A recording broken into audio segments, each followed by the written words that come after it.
दोस्तों नमस्कार, स्वागत है आपका आपके इस यूट्यूब के चैनल पर। दोस्तों आज के इस वीडियो में हम बात करेंगे हड़प्पा सभ्यता की।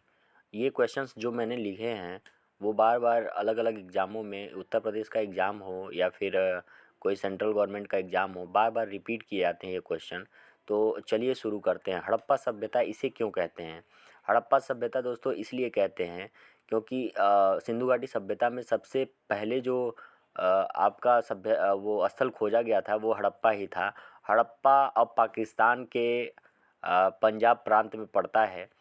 पहले तो वो भारत ही हुआ करता था, लेकिन अब हड़प्पा पाकिस्तान में पड़ता है, रावी नदी के तट पर।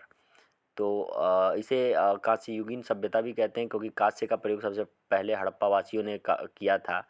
और इसे सिंधु घाटी सभ्यता भी कहते हैं। इसलिए कहते हैं सिंधु घाटी सभ्यता क्योंकि शुरू के जो स्थल थे वो सिंधु नदी के इर्द गिर्द ही खोजे गए थे। बाद में सरस्वती नदी के इर्द गिर्द ज़्यादा स्थल हालांकि मिले थे, लेकिन वो प्रचलित किताबों में यही मिला है कि सिंधु घाटी सभ्यता ही इसे कहते हैं। सिंधु घाटी सभ्यता विकसित हुई थी तो विद्वानों ने अलग अलग राय दी है, लेकिन सबसे ज़्यादा सर्वमान्य जो तिथि है 2500 ईस्वी ईसा पूर्व से 1700 ईसा पूर्व तक है। यही क्वेश्चन पूछा जाएगा आपसे, तो यही तारीख आपको बतानी पड़ेगी, यही डेट बताना पड़ेगा क्योंकि यही सबसे ज़्यादा मान्य है। हड़प्पा सभ्यता की खोज हुई तो 1921 में दयाराम साहनी ने हड़प्पा सभ्यता की खोज की। सर जॉन मार्शल के नेतृत्व में इन्होंने खोजा था। हड़प्पा सभ्यता रावी नदी के तट पर पाई जाती है और ये अभी पंजाब के पाकिस्तान के पंजाब प्रांत में स्थित है। सिंधु घाटी सभ्यता है।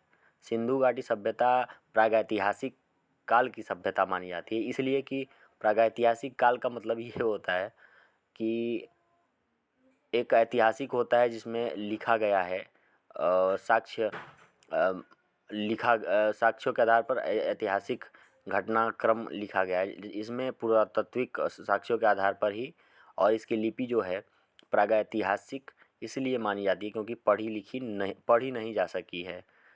मिली तो है लेकिन पढ़ी नहीं जा सकी है। और ये पद्धति की बात करें तो ग्रिड पद्धति, मतलब कि नगर नियोजन जो प्रणाली थी ग्रिड पद्धति के आधार पर सारी सड़कें एक दूसरे को समकोण पर काटती थी। जैसे मान लीजिए मोहनजोदड़ो हो गया तो मेन सड़क 10 मीटर की थी। उसके बाद आपको छोटी छोटी सड़कें मेन सड़क में, जैसे 1 मिनट का समय लेंगे। देखिए ये मोहनजोदाड़ो का मान लीजिए स्ट्रक्चर है तो मेन सड़क ये 10 मीटर की ये होती थी। उसके बाद सड़कें ऐसे समकोण पर काटती थी, है ना दोस्तों। और यहाँ गलियाँ होती थीं जो कि इन सड़कों को काटती थीं, और यहाँ ये घर होते थे जो गलियों की तरफ खुलते थे डायरेक्ट। ये घर गलियों की तरफ ही खुलते थे, मेन रोड पे कोई नहीं खुलता था। लोथल एक इसका अपवाद है कि डायरेक्ट सड़क पे ही इसका गेट खुलता था घरों का। तो अब हड़प्पा की लिपि अभी तक पढ़ी नहीं जा सकती है, जो कि मैंने अभी प्रागैतिहासिक काल में बताया। और दोस्तों ये कॉर्नर में आप देख सकते हैं मैंने बनाया हुआ है कि मांडा से लेकर दैमाबाद, उत्तर से लेकर दक्षिण तक इसका क्षेत्र विस्तार था। मांडा पड़ता है कश्मीर में और दैमाबाद महाराष्ट्र में पड़ता है, और इसकी दूरी 1400 किलोमीटर है। और ये मतलब कि आलमगीरपुर जो उत्तर प्रदेश में पूर्व से लेकर के सुत कोटदा गुजरात 1600 किलोमीटर पश्चिम में इसका क्षेत्र है। सूत कोटदा पड़ता है बलूचिस्तान में जो पाकिस्तान का भी भाग है।